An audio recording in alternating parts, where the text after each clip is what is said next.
Deus não vai buscar riqueza, Deus não vai buscar poder, Deus não vai buscar homem guerreiro, homem forte. O que Deus quer é um coração de servo. Deus abençoe a cada um de vocês. Quem acompanha toda terça sabe que nós estamos fazendo a série Heróis da Fé. Nós já fizemos sobre Davi, fizemos sobre Abraão, fizemos sobre José.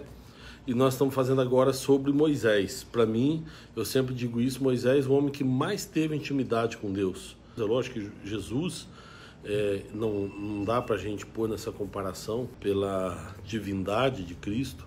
Uma das coisas que me faz acreditar que Moisés é o homem que mais tinha intimidade com Deus é o fato dele ter aconselhado a Deus e Deus ouvir o conselho dele, né? Isso a gente vai ver mais para frente, mas quando Deus decide que quer acabar com o povo e Moisés vai lá e aconselha a Deus, fala: se o Senhor acabar com o povo aqui, os outros povos que não conhecem o Senhor vai pensar que o Senhor não teve condições ou forças para cumprir a promessa com eles. E aí Deus então fala: olha, eu vou te ouvir, não vou acabar com eles, mas eles não vão pisar na terra prometida. Outra coisa é quando Miriam e Arão, os dois irmãos de Moisés, brigam com ele, e aí Deus desce para defendê-lo. Também é uma coisa impressionante, né? Deus chegar em defesa dele. Eu quero ler aqui um versículo no livro de Êxodo, capítulo 2. Ouvindo, pois, Faraó este caso, procurou matar a Moisés, mas Moisés fugiu de diante da face de Faraó e habitou na terra de Midian e assentou-se junto a um poço. Então, olha só, Moisés sentiu no coração de visitar o seu povo, e no dia que ele foi visitar, ele viu que tinha um egípcio oprimindo um hebreu, e nisso ele foi defender o hebreu e acabou matando o egípcio.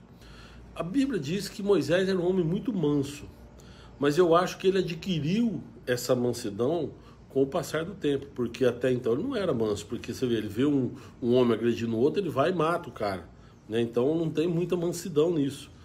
Mas aí no dia seguinte ele vai, e aí ele vê dois hebreus brigando, ele tenta apartar a briga, ele questiona aquele que está batendo no outro, e aí então ele fala: quem te colocou por juiz entre nós, né? Se por acaso você quer matar a mim, igual você matou o egípcio ontem. Ou seja, foi descoberto, né? O pessoal sabia que Moisés havia matado um egípcio. E a Bíblia diz que quando o Faraó descobriu isso, o Faraó quis matar Moisés. E Moisés então fugiu da presença de Faraó e foi sentar junto a um poço na terra de Midian. Eu queria falar com vocês algumas questões sobre essa perspectiva da fuga de Moisés. Primeiro, o seguinte: como será que ele fugiu? Porque ele não deve ter fugido a pé. Moisés devia ter ou um cavalo, ou um camelo, ou uma carruagem real, né? Que ele deve ter ido visitar os irmãos dele. Não foi a pé, porque eles ficavam longe, inclusive Gósen, onde eles moravam, ficava longe da capital do Egito. Eu estava vendo um dia, estava lendo um livro, né, de um escritor famoso, Charles Swindoll, e ele estava falando que ele tinha fotos do local por onde Moisés passou, da terra do Egito ali até a terra de Midian. Era um deserto, assim, mas com um piso muito ruim, com o chão muito irregular, muita areia e muita pedra. Então imagine também que é o seguinte: então a dificuldade de Moisés que ele passou nesse deserto mostra pra gente realmente que o deserto é um lugar de dificuldade também, mas é um lugar onde a gente aprende muito, né? E o que acontece é o seguinte: Moisés ele foge, imagino que deve ter cansado demais, porque ele fugiu, foi uma distância muito grande que ele correu, e chegou um momento que ele assentou na beira de um poço para descansar. Ali na beira do poço, você lê aí o versículo, aí você, quando continuar lendo o capítulo 2, você vai ver que enquanto ele estava descansando, chegaram algumas moças para tirar água, para dar água ao rebanho que elas estavam cuidando. E alguns pastores começaram a impedi-las, começaram a provocá-las e impedi-las que elas tirassem água. Moisés as protegeu, as defendeu e tirou a água e deu para o rebanho delas. Elas voltaram para casa. O sogro, o pai delas, isso é porque eles voltaram tão cedo hoje. Elas explicaram: olha, tinha um homem que nos ajudou, um egípcio que nos ajudou, e ele acabou tirando a água para nós. Então Jetro, que era o pai dela, falou: manda buscar esse rapaz, vamos oferecer para ele pouso, vamos ajudá-lo também. E elas vão buscar Moisés. E Moisés, a partir dali, ele casa com uma das filhas desse homem, de Jetro, a moça chamada Zípora. Ele casa com Zípora e aí da casa, e aí ele passa a morar com eles ali. Você vai ver na Bíblia depois que ele mora ali mais 40 anos. Ele tinha 80 anos quando ele foi chamado por Deus para libertar o povo do Egito. Mas eu quero me concentrar aqui nessa questão de Moisés, porque olha só, ele fugiu e sentou na beira de um poço. Quantas e quantas vezes a gente se sente derrotado? Eu imagino que Moisés, naquele momento, ele deve ter se sentido fracassado, derrotado, sem perspectiva nenhuma de futuro. Porque que esperança que ele poderia ter? Ele não poderia voltar mais para o Egito. Ele não poderia, não tinha mais para onde ir, porque se ele volta, o povo dele estava revoltado contra ele, né? Ele foi criado no palácio de Faraó. Então, mesmo que ele tentasse falar com o povo, ele não seria aceito. Além disso, o povo dele estava trabalhando como escravo. Ele voltar para o palácio de Faraó não dava, que era a casa dele. Não dava por quê? Porque disse que Faraó queria matá-lo. Um dos livros que eu escrevi, eu acho que eu Não Fique Pelo Caminho, preciso lembrar, não sei se foi esse, mas em um dos livros que eu escrevi uma frase: melhor do que você ter para onde ir, é você ter para onde voltar. Porque muitas vezes a gente está seguindo a vida e a gente se perde no caminho, e às vezes pensa: puxa, para onde eu vou agora? Que caminho eu vou tomar agora? E às vezes a gente não tem uma solução, a gente não tem um caminho para seguir.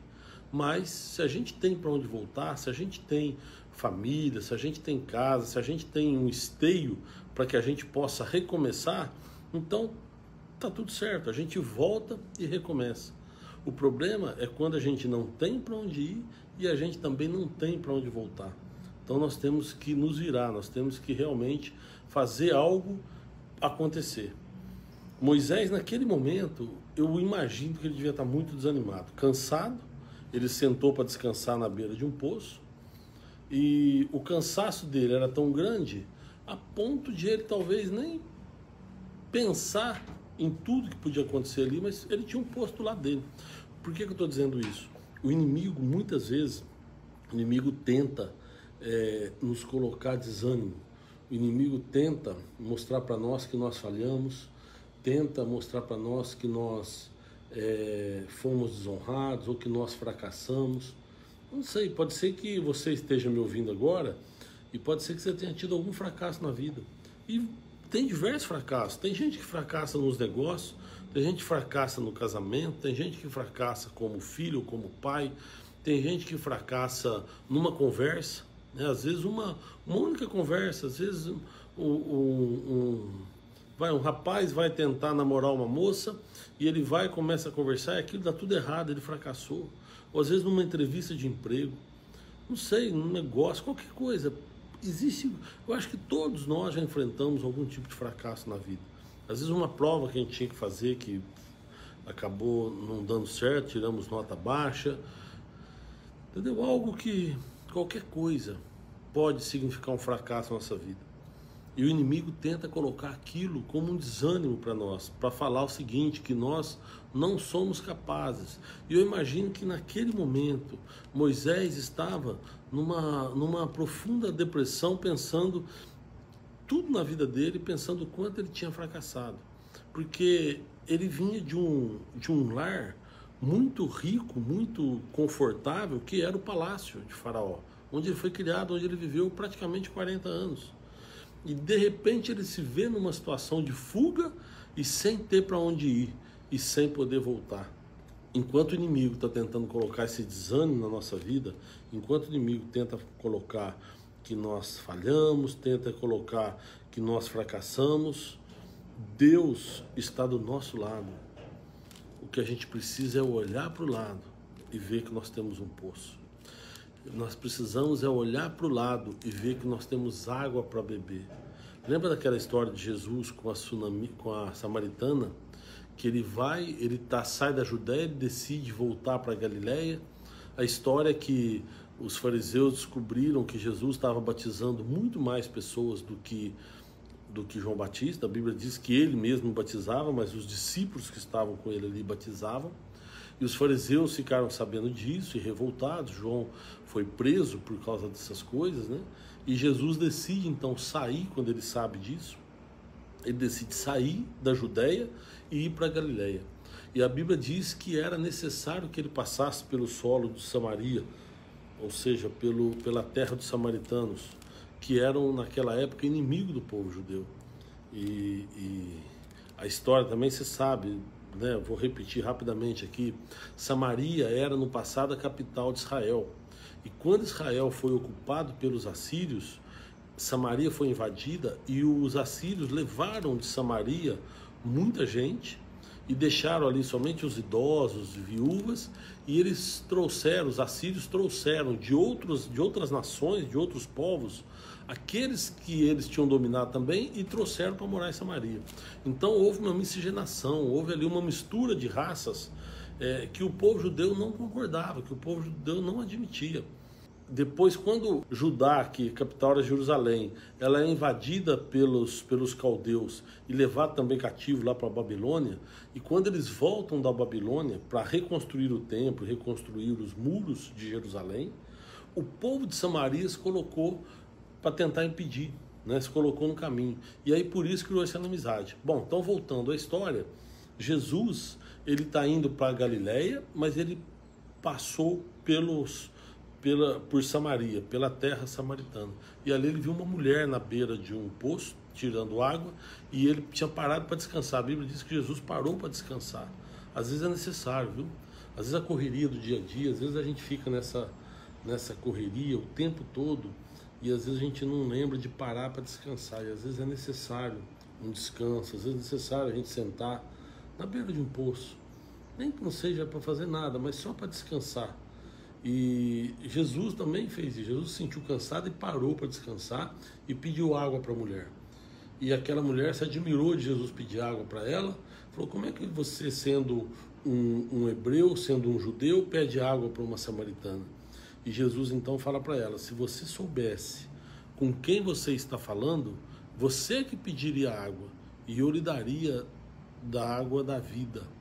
Né? E ela falou: olha, mas esse aqui, que é isso? Esse poço aqui, nosso pai Jacó bebeu dessa água, quem é você e tal. E aí Jesus fala, né? Quem beber da água desse poço vai morrer, mas quem beber da água que eu lhe der, né, rios de águas vivas vão fluir do seu ventre, porque vai tomar água para a vida eterna.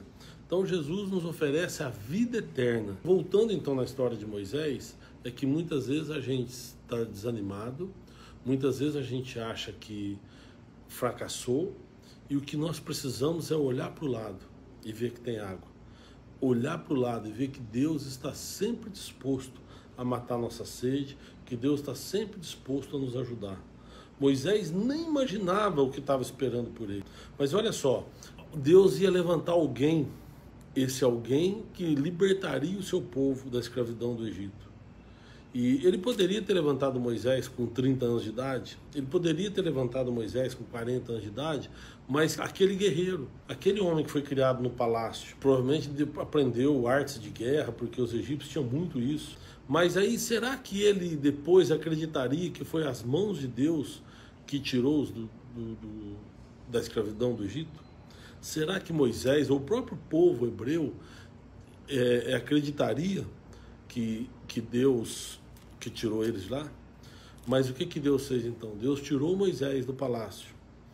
Deus colocou Moisés numa terra estrangeira e ele saiu de ser neto de Faraó para ser um pastor de ovelhas. Se você pegar depois aí, o começo do capítulo 3, fala assim, olha: e apacentava Moisés o rebanho de Jetro, seu sogro, sacerdote Midian, e levou o rebanho atrás do deserto e veio ao monte de Deus, a Horebe. Então, se você pegar aí, você vai ver o seguinte: isso aqui, Moisés tinha 80 anos de idade. 40 anos Moisés foi criado no palácio e ele aprendeu muitas coisas e era um homem poderoso, rico, guerreiro. E muitas vezes a gente acha que nós somos pequenos demais para fazer a obra de Deus. Muitas vezes a gente se acha insignificante para poder ser usado por Deus. Mas essa história mostra que o que Deus quer, na verdade, não é um homem poderoso, não é um homem rico. O que Ele quer é um coração disposto a fazer a sua obra.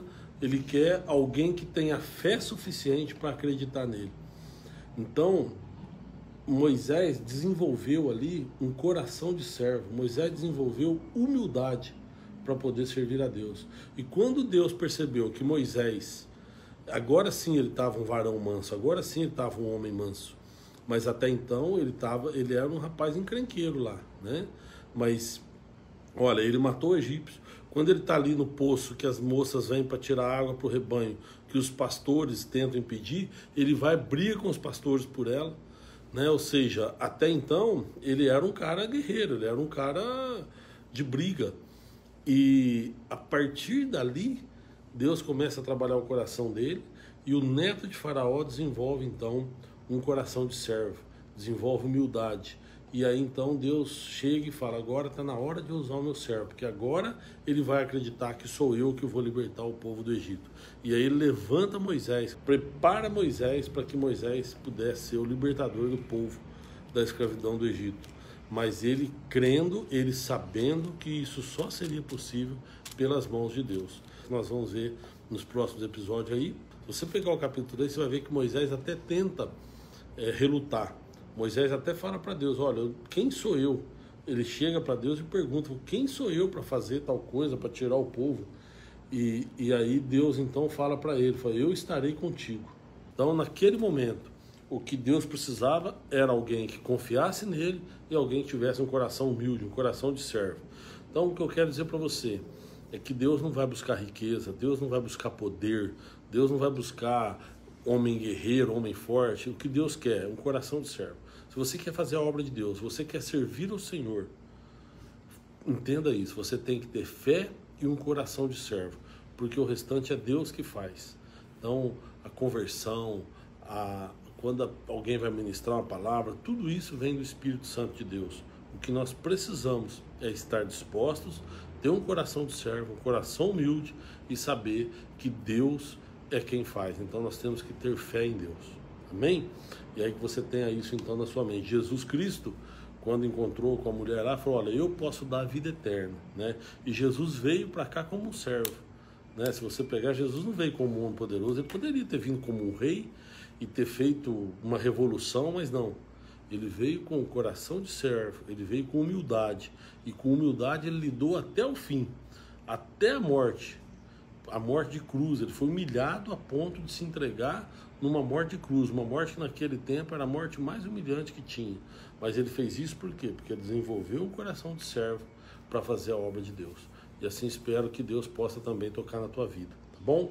Vocês estiveram comigo aí, obrigado. Que Deus abençoe a cada um de vocês, viu? E até terça-feira que vem, se Deus quiser, com mais uma mensagem para o seu coração sobre Moisés, tá bom? Deus abençoe.